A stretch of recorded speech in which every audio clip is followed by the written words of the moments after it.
Good evening, everyone. I probably will sound rather stupid this evening. Big change. But I haven't been very well, and my voice is a bit weird, so sorry about that. Yeah, I'd just like to help him.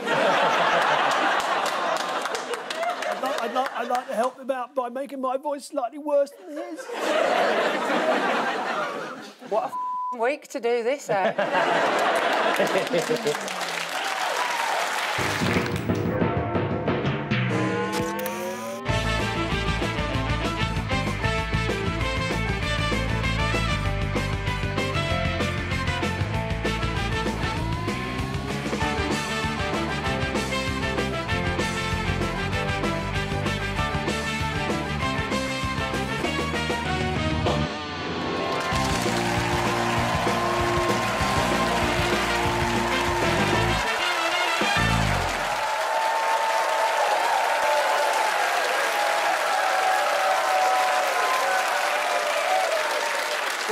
Evening and welcome to Have I Got News For You? I'm Jess Phillips. In the news this week, in a bookshop in Dorset, one angry customer can't resist making a few corrections to the biography of Harry and Meghan.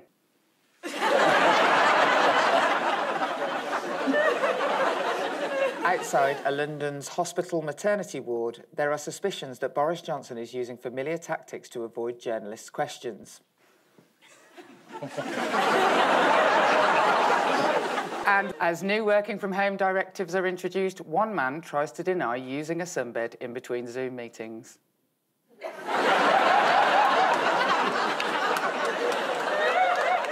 On Ian's team tonight, a comedian who dropped out of Bristol University where he was reading Hispanic studies.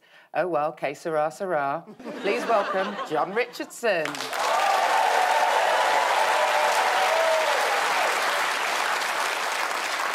On Paul's team tonight is a lecturer and mathematician who is used to dealing with very large numbers, so she'd have no problem with the guest list for a Downing Street Christmas party. Please welcome Hannah Fry.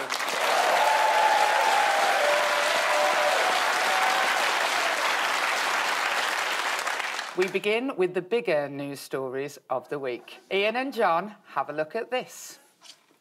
Father COVID, that's the Prime Minister's spokesman. Breaking down. Small prick, don't be so hard on yourself. I did that joke last week, that's balance. Oh, God, here's the big one. That's a little party badge. So, which bit of the story do you want? I'll take it all, Ian. OK, he hasn't resigned. The Prime Minister has attempted to avoid the question. The entire week was there a party, and were you having a party and disobeying the rules, while the rest of us were stupidly obeying the rules and not going into care homes and generally trying to do the right thing while you were having a laugh? And the answer is he won't tell us. And no matter how he does it, he just keeps saying there wasn't a party and all the rules were obeyed. How does that work? Either you had a party or you obeyed the rules, or you're a terrific liar. Wow. Which she was. Help me out, John. My voice is going. Big night partying. Yeah. Are you going to call your new voice Boris, because it might be gone by Christmas?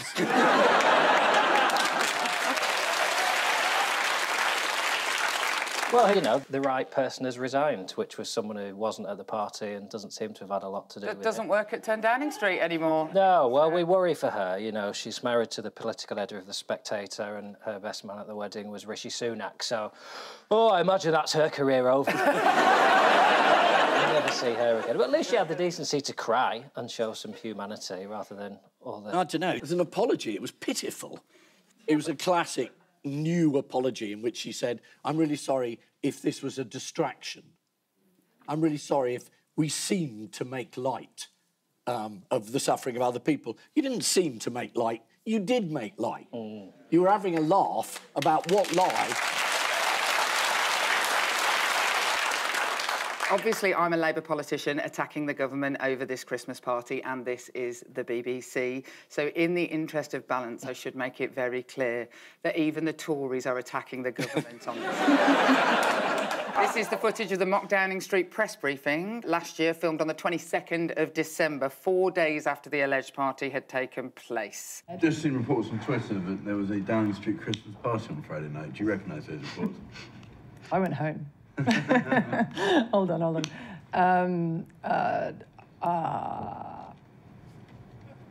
Would the Prime Minister condone having a Christmas party?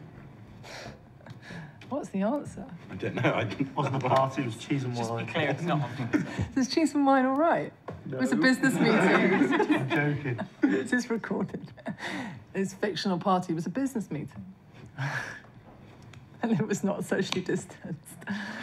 Yeah. Yeah, it's not great, is it? Special Advisor Ed Oldfield was also featured in that video, and he's still in the job. And there's been some confusion on social media over exactly who he is. It's definitely not this Ed Oldfield. Just to make something crystal clear tonight, I'm a journalist working in the West Country, not the Special Advisor in Downing Street of the same name who appears in the leaked Christmas party video. To which someone replied, "Any relation to Mike?" To which Ed replied, "I have a brother called Mike. He spent the early part of his adulthood explaining he did not like tubular bells." So why will the Met Police not be investigating the apparent breach of the COVID rules? They say they haven't got any evidence, but there's loads of CCTV cameras around Downing Street, and so you can see who's going in, what time they go in. So it's be quite easy to do it if you wanted to. But also, I mean, you say we've got no evidence. How about asking the people who were there? I don't want to tell the police their job. But sometimes that's quite effective. There's also the idea that Boris and Carrie were upstairs with a new baby while there was a party going on downstairs. Like, when I had a new baby, someone would sneeze 3 doors down and I'd be like, shut up. Just the idea that there's this party going on, I just don't... I mean, obviously... But they say you relax, sort of, the second child, you worry less. And, you know, Boris is a few on. Unknown number. So Allegra Stratton resigned, but what did the leaking of the video force Boris Johnson to do, apart from tell Carrie to push a little harder? He held a press conference about the new threat of the virus. And he looked very, very serious, and then the other medics came on, and then all the journalists incredibly childishly said, "What about the party then?" You know, as diversion tactics go, though, it's kind of a bit of a rubbish one. Distract people from the fact that you were breaking restrictions by adding in more restrictions. It's a little bit like trying to distract people from the fact that you've wet yourself by shitting your pants. Just put it in the air. To be fair, that might work. I believe they call it a Hancock. So how were Ant and Dec involved this week? Yes, they suddenly became very agitated and angry, which was quite something. In the middle of their I'm a celebrity, what have I done wrong to be here? They suddenly turned to the camera and, which, of course, nobody knows which is which, but one of them, the one on the right, as you look, did this thing with his eyes like that, sort of, we're looking at you, Prime Minister, for now. It was suddenly, it was a real sort of, you know, difference from them. It was good. Can't wait to see their next advert for mortgages. Scathing satirists that they are. Hey, put your money in this bank. We've totally checked it out and it's absolutely legit. Now eat that bollock.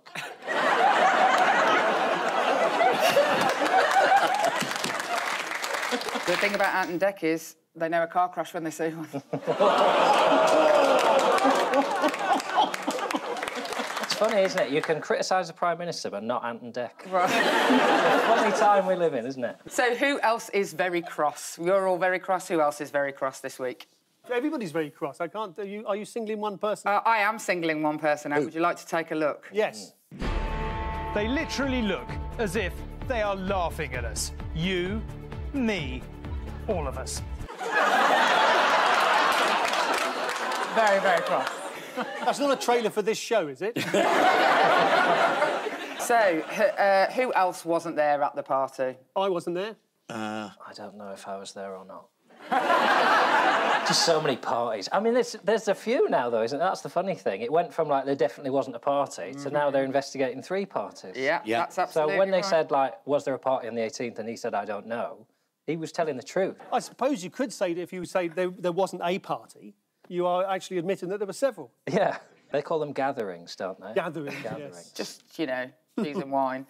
Dominic Raab was not at the party, and he said that holding the party last Christmas would have been the wrong thing to do. Yeah. He also said, I don't know the full facts. The answer that Dominic Raab could give to literally any question. Speaking further on the alleged party, how did Dominic Raab embarrass himself in the interview with Andrew Marr this week? Oh, was that when he said that the police can't investigate something that's already happened? I mean, we can only think of the Great Train Robbery where they said, well, they've already got the money. What's the point? No point in looking for them. They've gone and done it. Let's have a little look at Dominic Raab. The police have been very clear. They'll look at any letter, but they don't normally look back and investigate things that have taken place a year ago. I don't think. I don't think. Well, in the absence of some form leave of retrospective to one side. That's a strange thing for the police to say, but let's leave that to one side.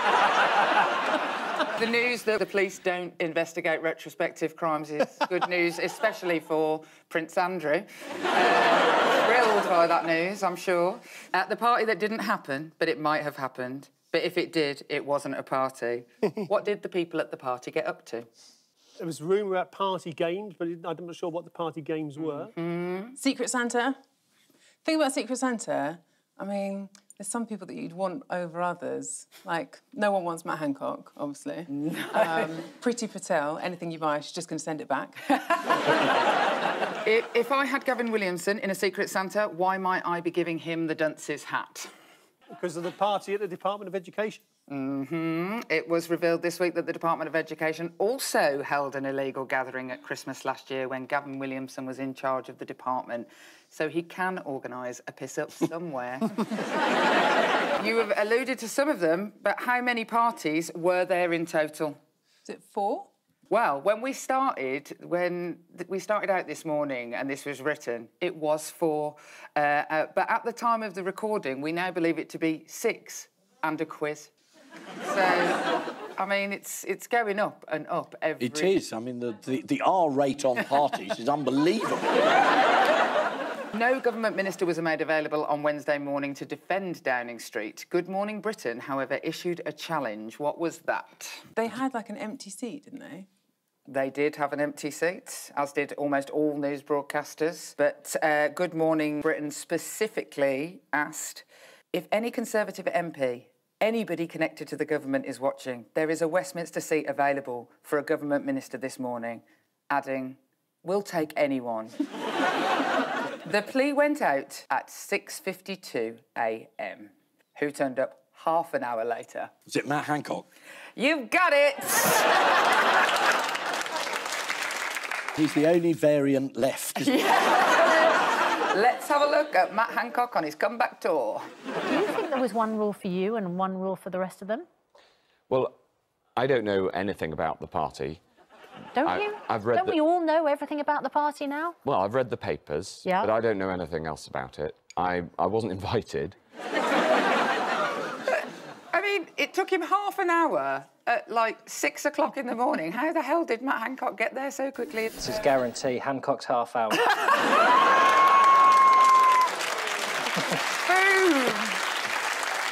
It's the look of a man who thinks the next interview is going to be the one where everyone likes me again. And he was proud when they said, you're the only one who turned up. You go, I'm the hardest one. I'm the cool guy.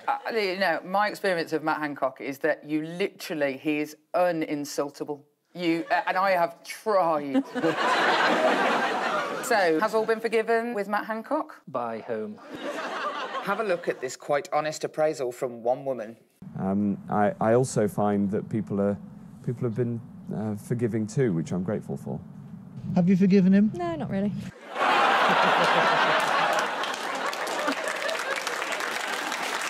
What were the government accused of using as a diversionary tactic to get away from this story? Plan B. Plan B it is. I love the fact they've called it Plan B. It sort of implies everything up until now has been Plan A. I thought you were talking about Plan Baby. Oh, well, which could is have his been that brilliant plan to distract all of us. How has he been having sex this year? I don't want to sort of lay my own marital cards on the table, but... I am, you know, and I don't do his job. He doesn't. Don't worry about it.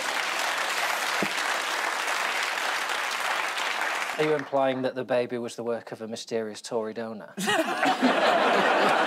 His sperm is more transmissible than Omicron. It just must be everywhere. I mean, it's like, it's contact. Don't say it's everywhere. I work with the man. Just, all you have to do is share a butter knife with him and you're pregnant.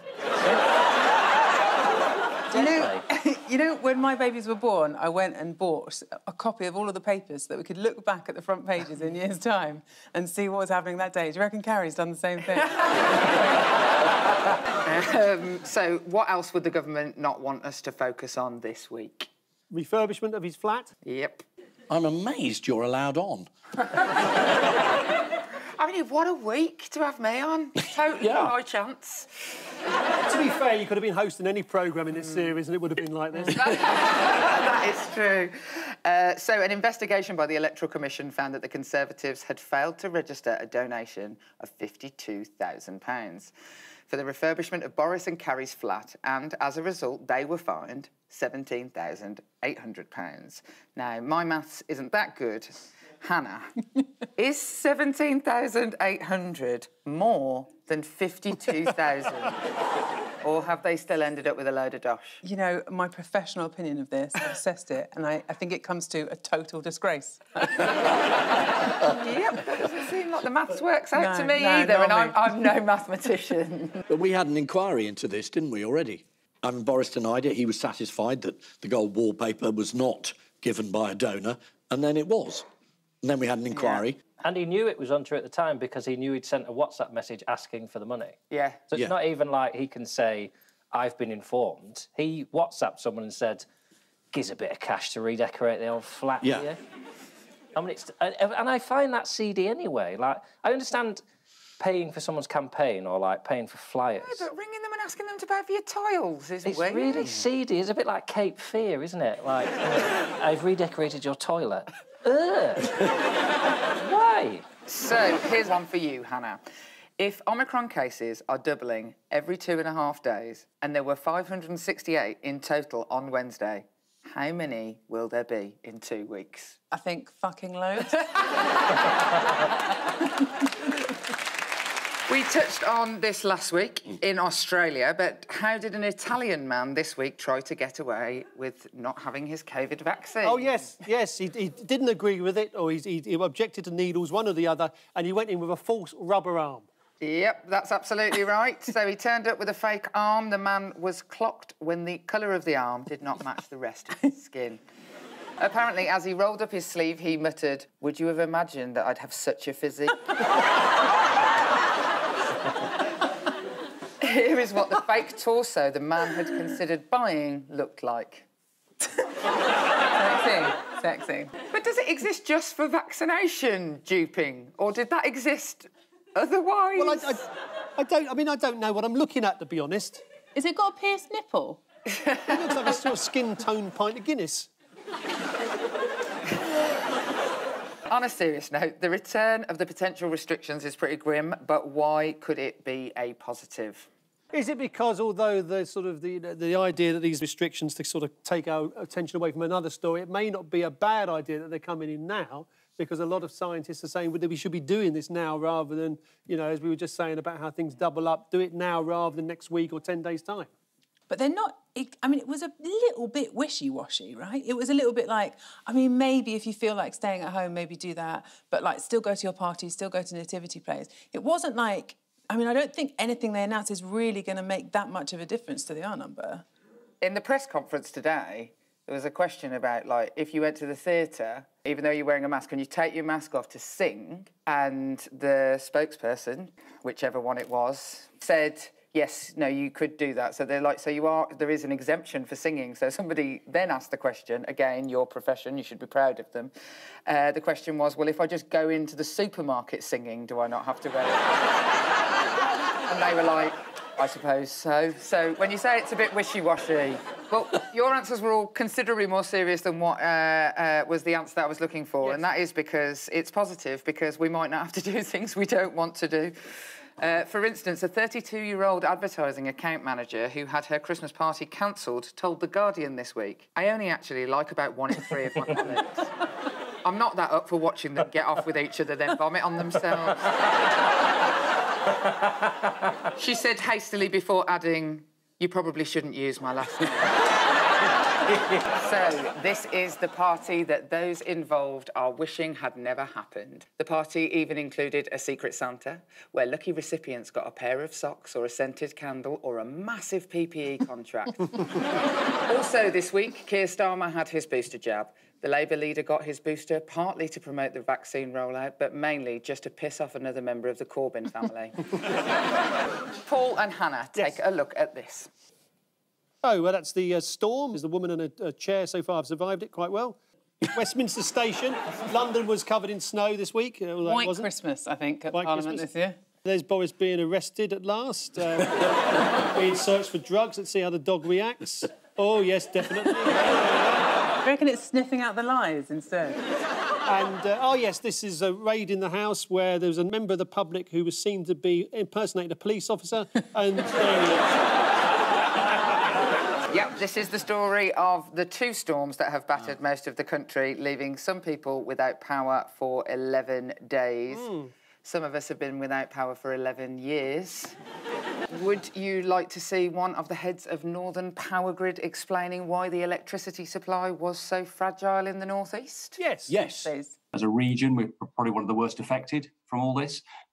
Good news is we're down to the vast majority of those have been...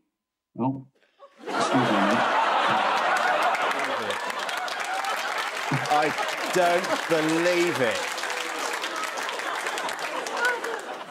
And the dark reveals him to be an alien. I know, It's fantastic. Do you think that this would have been allowed to happen if this had been in London? Do you think down here they'd allow everyone to be without power? No, well, someone did give a very good explanation of why so many regions were without power, and they said that it's because you insist on living so far away. What were the 2 storms called, and who gets to name them? Arwen. Arwen was one. You know what the other one was called? B, but I can't remember it. Barra. They had to think of a male name beginning with B that has caused grief across the country. I mean, it's an open goal, isn't it? Just for the headlines. UK battered by Boris, Northerners left without power. Awful. They are named by the Irish, British and Dutch Met Offices from a list of suggestions designed to raise awareness of the danger of storms. According to The Sun, the Met Office declared several yellow snow alerts covering the whole of the UK. So, why exactly do the power companies say that the electricity supply has been so badly interrupted? Didn't they say it was the wrong type of wind? They absolutely did say it was the wrong type of absolutely mad. Oh, no. Paul McGimpsey... Oh, sorry, I thought you were talking to me. I do apologise. Other Pauls are available. Paul McGimpsey, head of regulation at the Energy Networks Association, said, "Northeast winds are more disruptive. The trees which down the power lines were hit from a surprising direction. As a result of this, trees fell differently on the power lines." This was in the Energy Select Committee meeting. How did the chair of the committee, Darren Jones, reply? With a big fart. Said, I'll give you the wrong kind of wind. Well, sort of. He said, energy companies should be prepared for wind coming from multiple directions. Do you want to see some men trying to walk up a slippery street? Yes, please. Oh. Are they coming back from a Downing Street party? Oh, hello. He's not going to last much longer. Yep. Oh.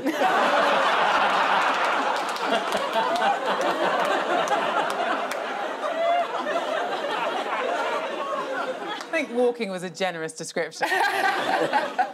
On the subject of white powder, where have the police discovered significant traces of it? In Parliament, they tested loads of places and found tons of cocaine. In 11 of 12 places, wasn't it? According to the Times, 11 out of 12 regions searched revealed traces of Class A drugs, mainly cocaine. It's another one of those distraction things. It's like, OK, let's distract away from the fact that everyone in government is taking cocaine by announcing a big crackdown on cocaine. If you arrest a lot of people who are doing cocaine, that'll bring the price down. So if you're an MP, you can get it cheaper. I don't know, though. You know, I think maybe we're being unfair. I don't think all of them are on cocaine. No, I didn't say all of them. Well, there are other drugs. No, well, you know... Some finds have been made near MPs' offices and the offices of the Prime Minister and the Home Secretary. I have to say that the Prime Minister's office, as somebody with some insider information, has a public toilet near it. It could have been anybody. When you say a public toilet, though, because I tend to use McDonald's, if I knew I could just go and shit next to the Prime Minister's office, presumably you can't just walk in off the street. If you're willing to go through security, you could definitely go for a wee in the House. Oh, I'm willing to go through security. I would have a full cavity search to piss next to it. Have you heard about any of the drug-related incidents that a Westminster insider has been telling The Independent? Yeah, apparently there's some man shouting, order, order, and everyone says, yeah, I'll have loads. One Tory woman, she was clearly out of it, returned from the toilet with a globule of cocaine hanging from her nostril. Theresa just doesn't care anymore. So Boris Johnson is a self-confessed cocaine user. In fact, he confessed on this programme. He said, I think I was once given cocaine, but I sneezed, so it didn't go up my nose. It's like the version of I didn't inhale, isn't it? But there's no real way of saying that about cocaine. I tried mainlining heroin, but it turned out my arm was false.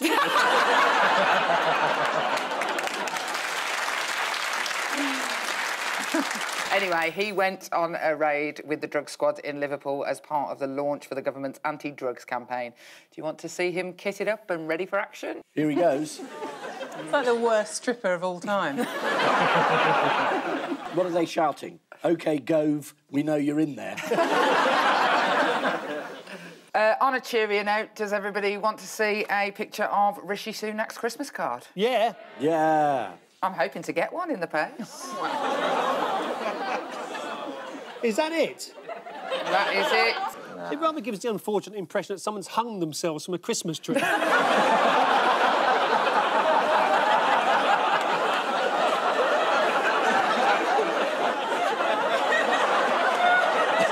you are the spirit of Christmas. Put it in front of me and I'll say what I see. So this is the news that the after effects of Storm Arwen are still being felt around the country. Meanwhile, commenting on the report that there had been drugs used in the House of Commons, one anonymous source told the Sunday Times, it's relatively common to see people in Parliament messed up and wandering the halls with a glazed look. Well, it's never easy being a Lib Dem. So, at the end of that round, 2 points each. Yeah. 2 points each. Very good.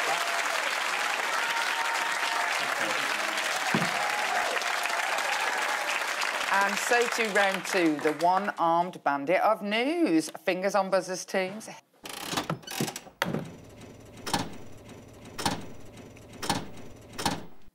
Oh. Somebody's found a cube on the moon. That is essentially the answer. This is the news that a Chinese lunar rover has found something unusual on the dark side of the moon. Yeah. That's, I hasten to add, an artist's impression. Oh. Yeah. Do you want to see the real photo? Yes, please. Yeah, here it is. What? You didn't really manage our expectations. So, according to the Mail Online, a Chinese website called it a mystery hut. OK. Which could be home to aliens, but experts say it is most likely just a large boulder. This is a story? If it's a hut, that's a big news story. Yeah, but it's not, it's a boulder. Yeah. The artist's impression fails to convey that. Why don't you watch the Pizza Hut across the top of that? In other space news, what does NASA employee George Aldrich do to things before they go into space? I'll give you a clue. It involves a very specific body part. Is he smelling? Is he a super smeller? Yep, he smells everything that NASA plans to take into space before it goes. And if he deems it too smelly, it doesn't fly. This is to prevent Is he being paid for this, or is he just a bit kinky? Apparently, he does this to prevent unpleasant smells nauseating astronauts aboard spacecraft and hampering their missions. How have the space mission people not heard of Tupperware? George has been in the job since 1974. So he didn't even get to do the good one. Every time he watches that video, he's like, oh, I could have sniffed that. But I just got in the game a bit earlier. This is the exciting discovery of a cube-shaped object on the moon by Chinese scientists. China's lunar rover that's exploring the moon is called U2, possibly named after the band, as it still hasn't found what it's looking for. Fingers on buzzers, team.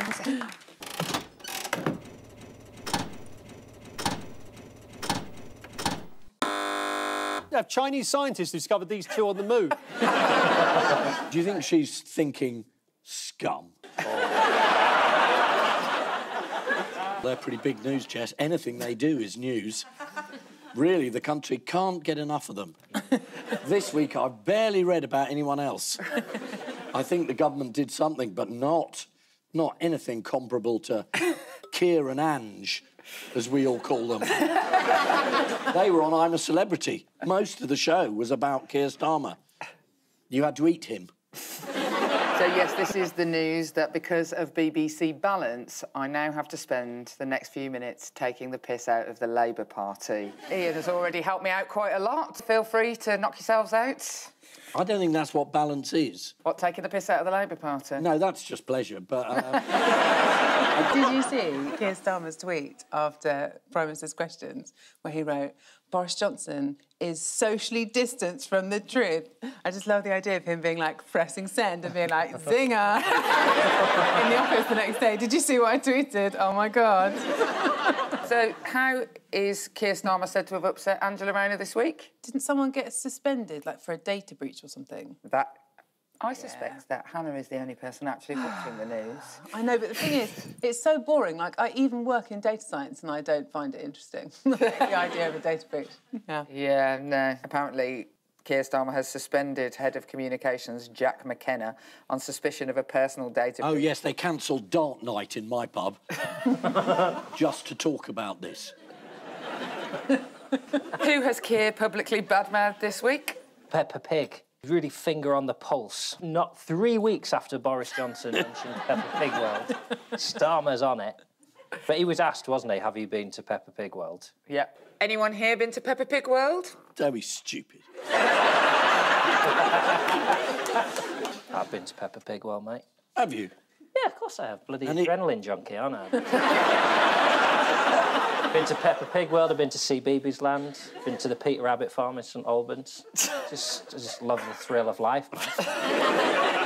It's a tragic place. I agree with him, it's not, you know... It's not good? It's not as good as Willow's Activity Farm. It's a cracking day out, you know, it's just a bit wilder. It allows me to sort of decide where I want to play. I can do climbing, I can watch shows there, but Peppa Pig World's all a bit corporate, man. Yeah, I went there in March 2020. Oh, just before the lockdown? Yeah, it was the last thing I did before lockdown. I should point out, now it's gone on this long, I did go with my child. This is another disastrous week for Labour. According to The Times, Keir Starmer wrote to each member of the Shadow Cabinet telling them they must show a higher level of performance and delivery. If I'm being honest, I've had nicer Christmas cards. Which means at the end of this round, Ian and John are on 3 and Paul and Hannah are on 3.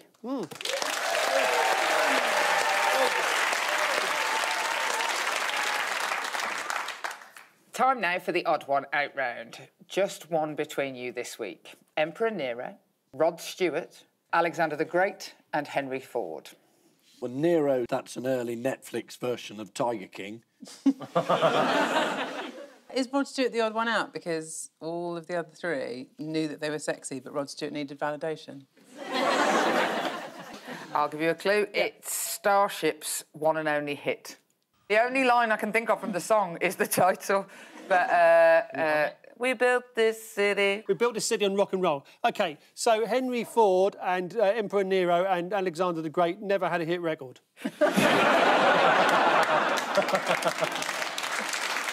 We built this city? They all rebuilt a city. I mean, I basically gave you the answer. Yeah. Rod Stewart, because he builds little miniature cities around his model railway. So he builds cities, small cities.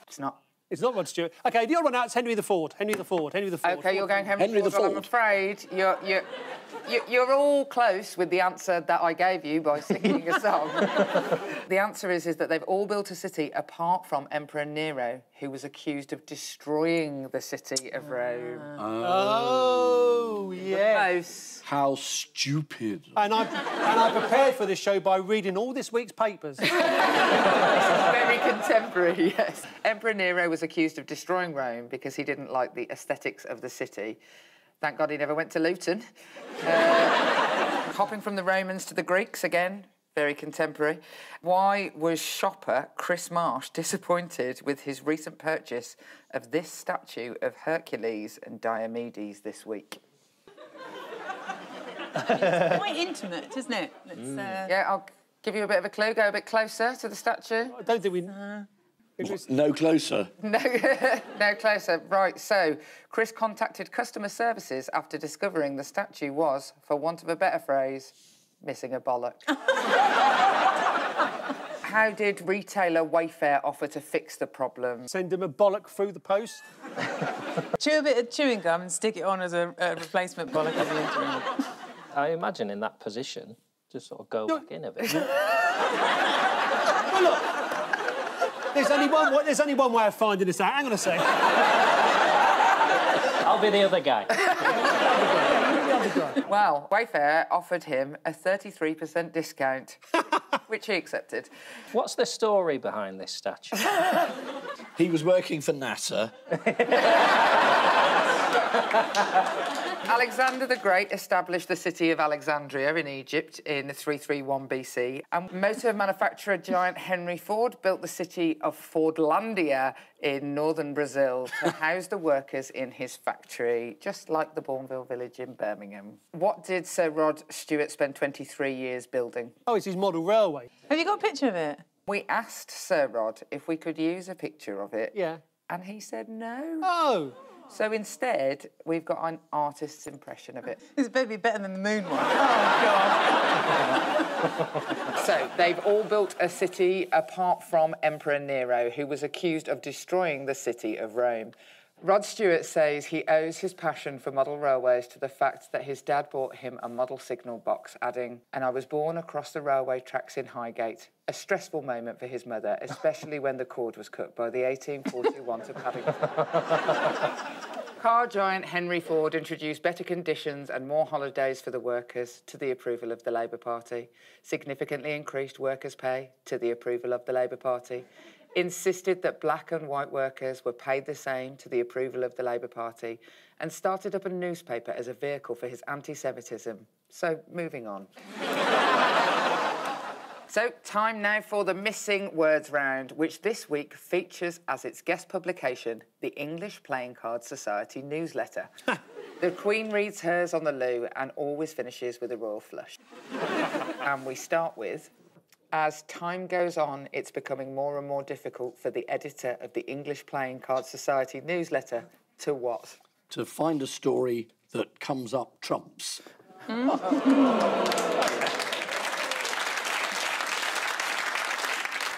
Interesting stories. Oh, really? Time goes, it's been more difficult in the English to find interesting stories. The Phillies issues. Or to keep its headlines short.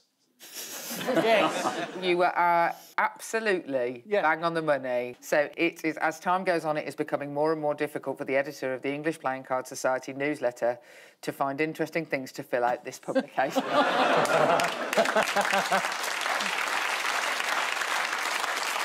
Next, revolving statue of what criticised in Italy? Kebab.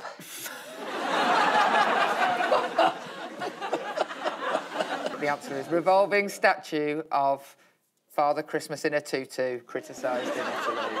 Here is the festive statue, which has drawn criticism from some on the Italian right who have deemed it unnatural.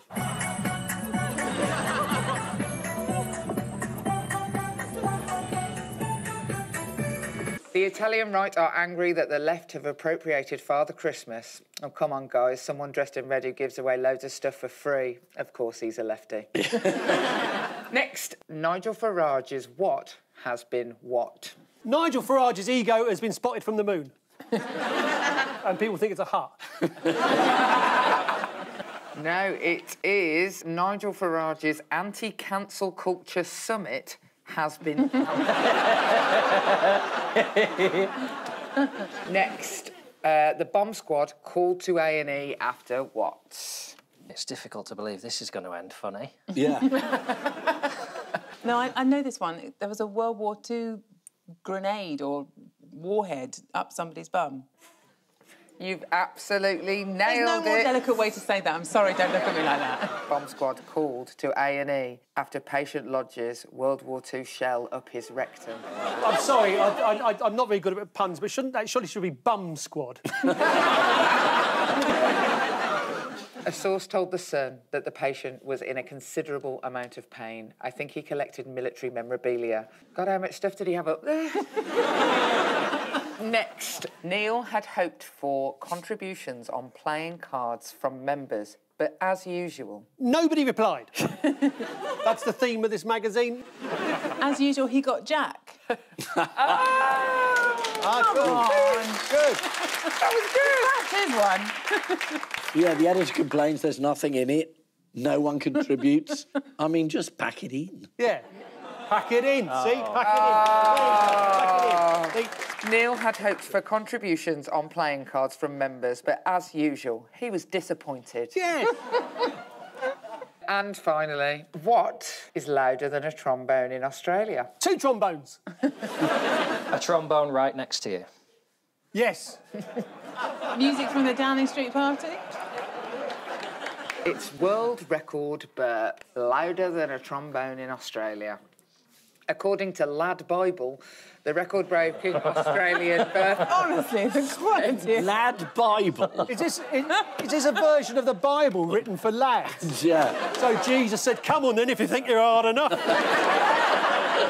According to Lad Bible, the record-breaking Australian burper spent 5 years preparing for the event.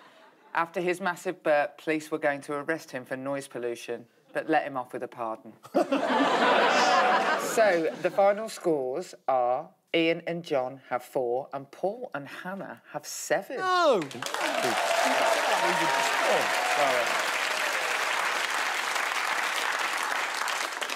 But before we go, there's just time for the caption competition. Neil Armstrong, unhappy with work from home mandate.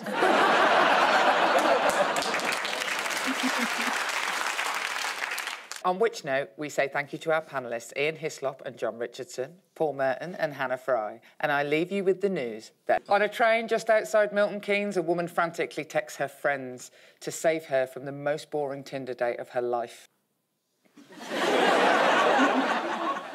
After Brian Blessed comes down with a cold, one man regrets standing next to him outside the pharmacy. And after trying to hide her identity with a shadow, Crime Watch producers can't understand how viewers worked out the witness was the Queen. Good night.